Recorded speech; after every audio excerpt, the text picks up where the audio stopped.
So വളരെ unexpected ആയിട്ട് ഇപ്പൊ റീസെന്റ് ആയിട്ട് ഒരു മൂവി കണ്ടു, പ്രിൻസ് ആൻഡ് ദ ഫാമിലി.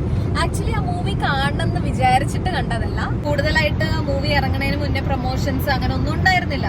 അപ്പോ വളരെ അൺപ്ലാൻഡ് ആയിട്ടായിരുന്നു കണ്ടത്.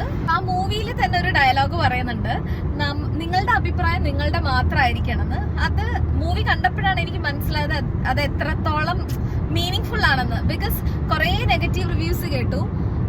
ഇപ്പം ഇൻഫ്ലുവൻസേഴ്സ് ആണെങ്കിലും അതല്ലാതെ കോമന്റ്സിലാണെങ്കിലും കുറെ നെഗറ്റീവ് റിവ്യൂസ് പോസിറ്റീവും പറഞ്ഞിട്ടുണ്ട്. മൊത്തത്തിൽ ഈ നെഗറ്റിവിറ്റി എന്ന് പറയുന്ന കാര്യം ഈ സോഷ്യൽ മീഡിയയിൽ പ്രത്യേകിച്ച് പെട്ടെന്ന് സ്പ്രെഡ് ചെയ്യും. കുറെ കാലങ്ങളായിട്ട് ഈ മൂവി എന്ന് പറയുന്ന ഒരു എന്റർടൈൻമെന്റിനെക്കാളും കൂടുതൽ നമുക്ക് ഭയങ്കരമായിട്ട് ഡീപ്പ് ആയിട്ടുള്ള തോട്ട്സ് തരുന്ന ഒരു കാര്യമായിട്ട് മാറിയിരിക്കുക.